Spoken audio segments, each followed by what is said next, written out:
Hey guys, be sure to listen all the way to the very end of this video, as I talk about a few things after all of the stories are over. Much love everyone, and remember to always stay hungry. This just happened to me as I was getting ready for bed about 30 minutes ago. Now that adrenaline is coursing through my system, I really doubt I'll be sleepy anytime soon tonight, so I thought I'd vent my story here. I was taking my dog out one last time before bed behind my apartment building. It's a pretty nice complex, mostly families and single/coupled professionals, and very quiet and peaceful. It's in the suburbs just outside the city, and after a few years of living downtown, the past few months here have been a calming respite. There's a little nature walk behind my building that my dog loves to explore, but I work late, so at night we usually just go outside the breezeway and she does her business in the ground cover. For some context, I'm not a large person and neither is my dog. I'm female, 5'8" and about 130 pounds. My dog is a Dachshund/Beagle mix and weighs 22 pounds.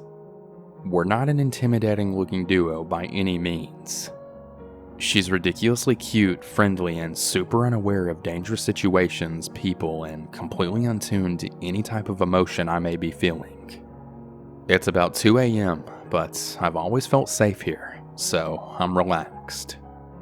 Of course, she is taking her time, sniffing around, while desperately I encourage her to go potty when all of a sudden she jerks her head to the entrance of the breezeway. I live on the ground floor in the front of the building. There's a guy, 20s, around 6'3", 6'4", pretty built, wearing a gray t-shirt and black shorts walking towards the entrance. The neighbors across the hall are black, so at first I assumed he was just visiting them, as he kind of lingered for a second in the front of their door. They have a lot of people, mostly family, that visit them pretty often.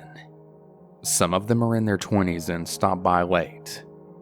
I usually say hi to them if I'm taking my dog out after work, so I knew I didn't recognize him.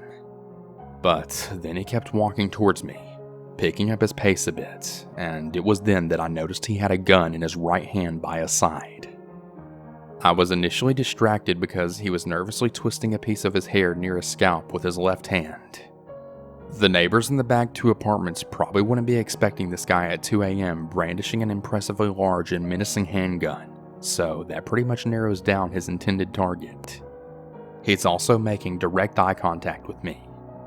I'm sure all of this happened in a few seconds, but it felt like time had slowed down. At first, I just kind of thought to myself, that kind of looks like a gun. Then gun. Then hopefully, is there an orange tip to it? Then, that's a really big gun. Then, let's come up with some good ideas really freaking fast. And then finally, you're about to get mugged if you don't do something. I did take a quick moment to admire the irony of getting robbed all the way up here in boring old Vinings while I never had an issue all the years of living in Atlanta. But crime can happen anywhere, and right now I have a bit of an issue. Up to this point, I've been frozen with a mixture of fear and horror. I decide screw it, I'm out. Right as he reached a distance where he was about 7 to 8 feet away, I cheerfully told my dog, "Good girl," and then started walking towards him. There really wasn't any other direction to go. Behind the apartment is the unlit nature area, and that didn't seem like a great idea at the time. To be frank, none of my ideas seemed good, but I had picked the casual upbeat pretend nothing is wrong route, and deep down I'm thinking this plan is totally screwed. Of course, my dog tries to make friends with the guy as we walk past. This dog has no sense in her head at all. At this point, time is moving so slow it might as well be moving backwards. I pulled her leash even tighter and tried to squeak out a really cheerful sorry. Unsure of whether or not it landed, I dragged her to my front door as fast as I could while trying to sound casual and praying I didn't get shot in the back. Turning my back to that dude was one of the scariest things I have ever chosen to do. He only said one thing as we passed him. "Hi, puppy." I didn't look back, just dragged my dog inside and locked the door. I'm very thankful that he didn't try to follow me inside. I panicked. Fight or flight stuff, and my decision was it's time to go. Let's get the crap out of here. The fear that I felt was absolutely awful. It was like sheer dread in the pit of my stomach. Unknowingness. Shaking like crazy, I threw my dog on my bed and called 911. I could barely even speak to the 911 operator. I was so scared with the irrational thought that he might hear me calling through the door. Cops were out about 10 minutes later to look around and take a report. They were concerned and they asked a lot of questions, but there's really not much else they can do. It's now 4 a.m. and sleep is nowhere near.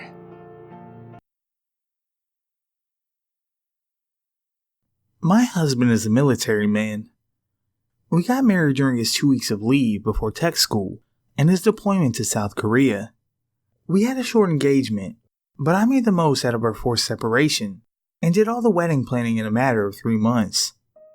It was a nice outdoor ceremony in the spring, at a park we had spent a lot of time at when we were dating. A pair of sandhill cranes showed up for the ceremony. It was quite lovely. The reception was a fun little affair, and before I knew it, we were all to our pre-honeymoon hotel. We were putting off an actual honeymoon until after his deployment. I would, after all, have a full year to plan it out. The motel had been provided by his stepsister. She worked for the chain and had gotten us quite a discount. I was less than impressed when we arrived, however, as it was directly next to a pretty scummy strip joint on a county highway. The elevator to the room had mysterious puddles on the scuffed laminate tile, and the railing on the second floor outdoor hallway was bent, probably from too many drunken bodies stumbling against it. The door and window faced the strip club. The neon lights stretched fully around the top of the neighboring building, and it cast a red glow through the curtains. There was a very large mirror taking up the wall across from the window, with the bed sandwiched between. Nothing would kill my post-wedding glow. I was ecstatic to be alone with my husband. The night passed as you'd expect, and in the morning, my husband had to go to work at his recruiter's office. That work is what gave him 2 weeks of leave instead of only a few days, so it was a necessary evil. I whiled away the morning, running the TV in the background, as I opened cards and counted monetary gifts from all our friends and relatives. I squirreled it away in a little zippered pouch, an unused makeup bag in case I needed to touch up at the reception. Sometime in the early afternoon, the hotel phone rang. I hadn't thought to tell any of our friends or family exactly where we were staying, as my husband had arranged for the room with his stepsister, so I was a little surprised. I thought perhaps someone who was unable to attend and didn't have my cell number had called the lobby looking for us, to give us their well wishes. I picked up the dingy yellow phone out of its cradle. Hello? Hey, baby. An unfamiliar male voice filtered through the static. What are you doing all alone today? I'm sorry. Who is this? I answered, unsure if it was a joke. I could come up there, and we could have a good time. He crooned. I went to the window and closed the gap in the curtains, stretching the receiver cord over the bed as far as it would go. What? I couldn't be clever. I was too unnerved. Yeah, baby. Let me up there, and I'll give you a free facial. His tone had become rougher, less suave. No, sorry, I don't think... Oh, come on, honey. We could have a good time together. No thank you. Click. I quickly deadbolted the door, took the phone cable out of the wall, turned off the television, put our monetary gifts and my ring in the safe, unplugged the bedside lamp, and took it into the empty bathtub, where I spent the rest of the afternoon in total discomfort. I made my husband call my cell phone to prove it was him outside, before I let him in the room that evening. I never knew who the man was, or how he'd gotten the room phone number, nor how he knew I was alone. He didn't call again, and we were able to switch our reservation to another hotel in the chain. That one, thankfully, was not next to a strip club. Creepy, free facial guy? Let's not meet.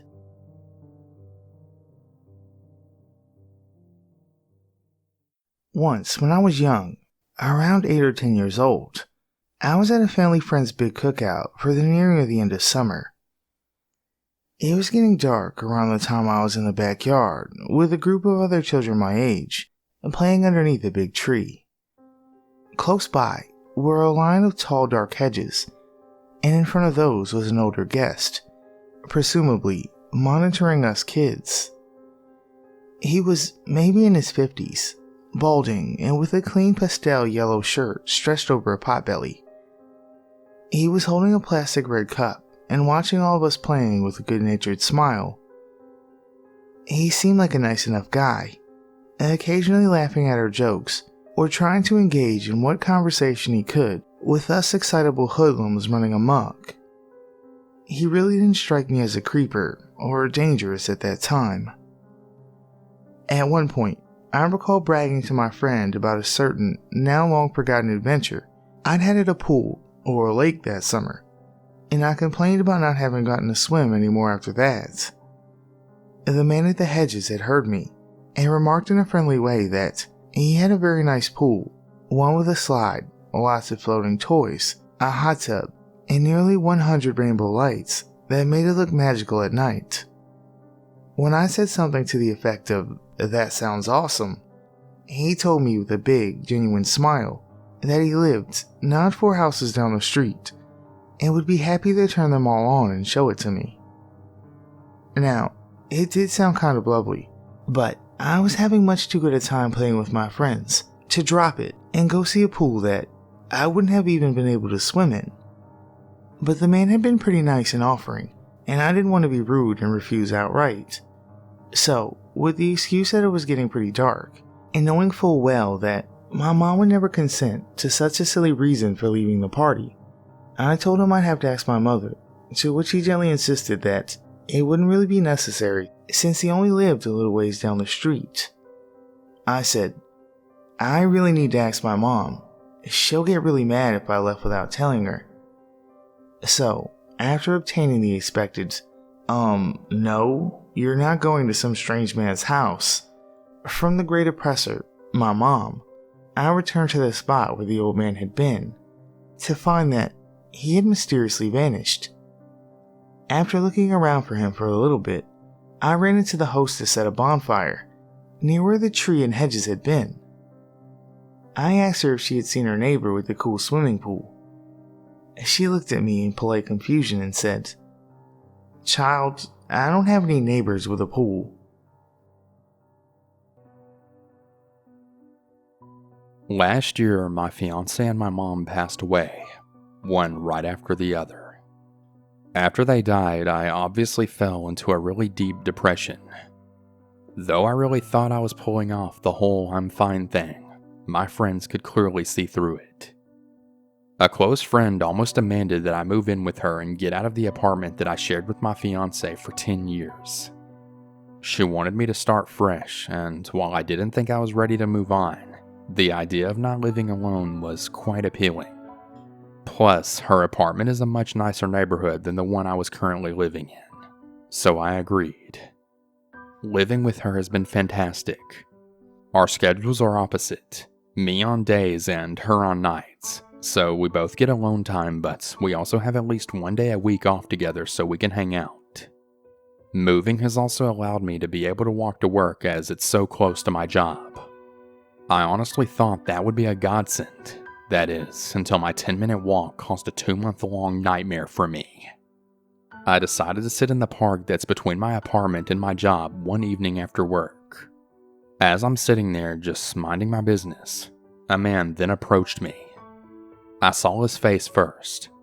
He was almost handsome, if not a little rough looking.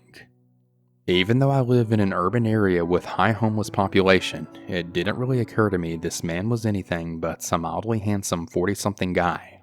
So I just smiled and looked back down at my phone, expecting him to walk on by me. Well, Nope. He asked me what time it was, and when I looked up to tell him, I noticed all of the stuff he was carrying. It was so random. A kid's chalkboard with nonsense all over it, a paper bag full of old magazines and paperwork, and a steel shelf that at one point would have held CDs. I then happened to notice that he wasn't wearing any shoes, and his hands were absolutely filthy. Needless to say, it finally dawned on me that this was not going to be a normal encounter. He started to talk to me non-stop. Some of it nonsense, but some coherent, but all of it freaking crazy. Of the parts I could follow, he told me he had just been released from prison, and he was looking for a tattoo shop because he wanted to get F the DOC, and 34 tattooed on him, and he wanted the DOC to pay for it. For anyone wondering, DOC is Department of Corrections. He then noticed a button that I had on my bag that had the logo for a local gay bar on it. He told me he had gone there one night and went home with a guy. Then he looked me up and down and then said, "But it's really young ladies that are my problem." I gathered my stuff and left immediately. Now, I love this apartment, but it has drawbacks which became glaringly obvious after this encounter. The apartment is on the first floor. I really love it because you can walk out to the sliding glass doors right onto an awesome gated patio that has tables and grills for barbecuing, so it's really awesome in the summer. I now hate it because it's right on the street and the fencing is clearly very easy to scale. One very early morning at around 5 a.m., I hear a man scream, "What the heck are you doing?" so loud and so close that it woke me up from a dead sleep, and I legitimately thought it was coming from in my bedroom. As it turned out, it was coming from outside. A neighbor had been leaving for work and discovered a man sleeping against my sliding glass door. The dude got scared off, my neighbor checked on me, and once I calmed down, I chalked it up to a messed up coincidence. 2 weeks later, I was sleeping, and at some point this man came up on the patio and was now tapping on my glass door. I honestly just laid there, frozen in fear, until he escalated to full-blown kicking the glass. I turned the light on to grab my phone, and he took off. I called the police, and they came over to take the report and to look at footage from the cameras in the building. The footage confirmed it was indeed the man from the park. And more disturbingly, the footage from the hallway cameras show that on more than one occasion, he had slipped in the building behind a resident and sat in the lobby for several hours, at one point going down the hallway and trying my doorknob and my neighbor's doorknob to see if they were locked. He even went so far as to hide in the little mailbox room when he saw my roommate coming in from work. The police think he either followed me from the park or just had happened to notice me at one point when I was on the patio. It's been a few weeks and I haven't seen him, and no one has reported seeing him in or around the building. My roommate bought me pepper spray, and my kinda kooky, albeit well-meaning neighbor who has made it very clear he's retired military and a bit of a gun nut checks on me nightly, so I'm not as freaked out as I could be. But still, crazy freaking guy from the park. Stay away from me.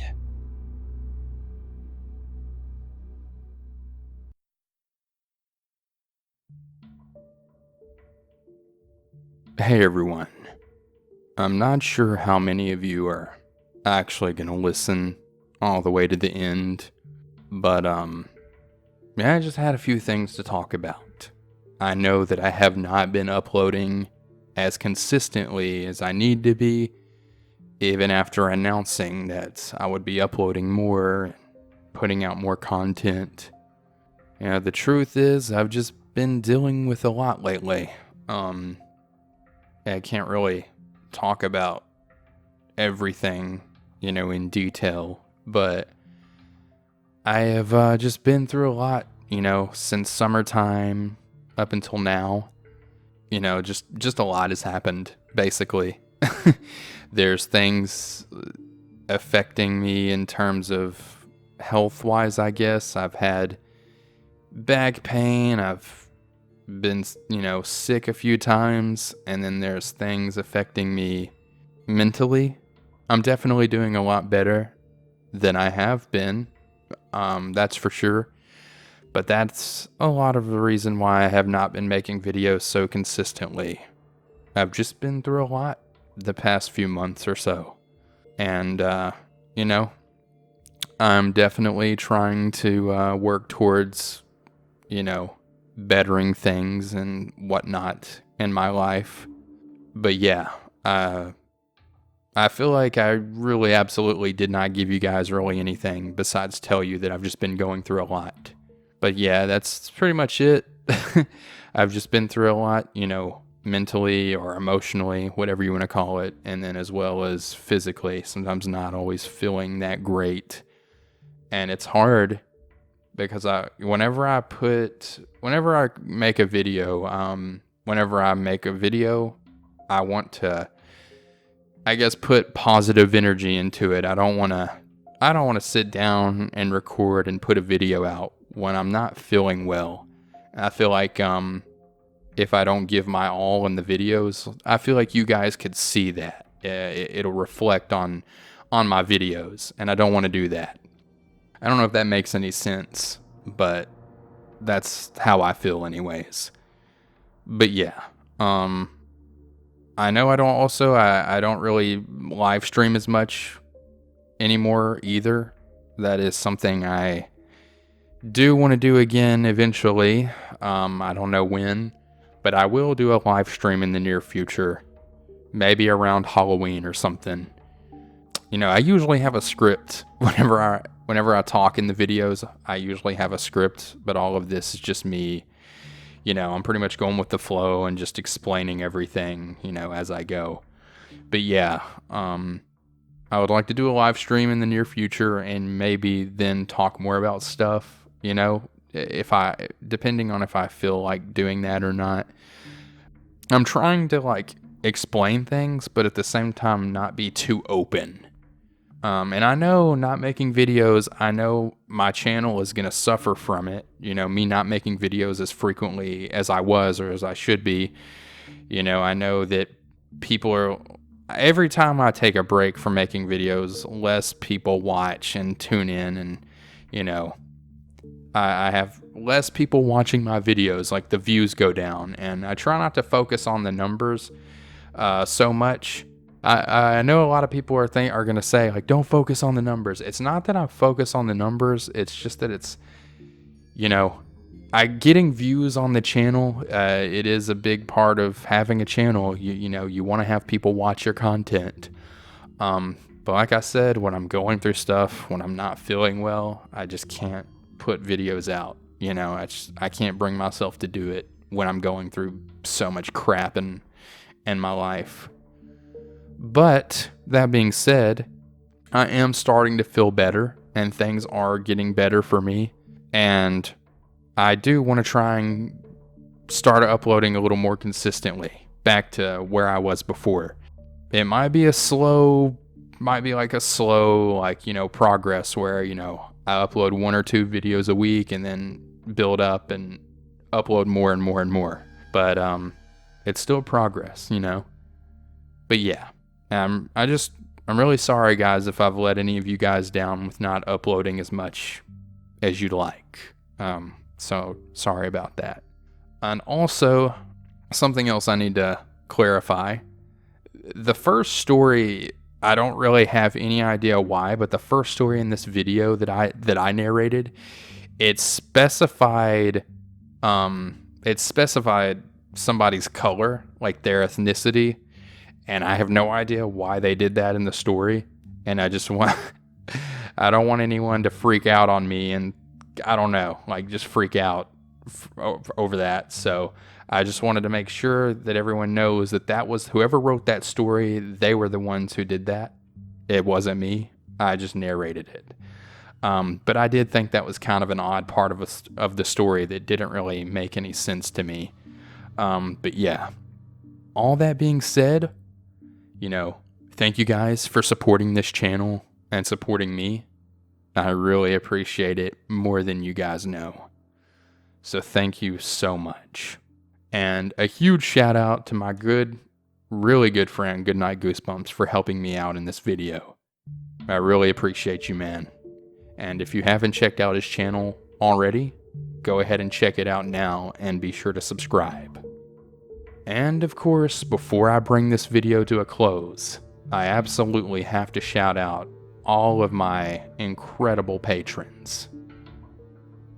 So, shout out to Angela G, Babe Lincoln, Beryl S, Kate E, Katrina T, Celeste S, Heather B, Howard R, Joseph F, Lori J, Matthew B, Michael G, Steph L, Beth A, Tammy S, Too Etchy For You, and Victor R. To all of you awesome people that are supporting me on Patreon, thank you so much, as well as my $3 patrons, also featured on screen. So yeah, thank all of you so much. Whether you're a patron or not, I really appreciate all of you more than you know. See you guys in the next video. And remember to always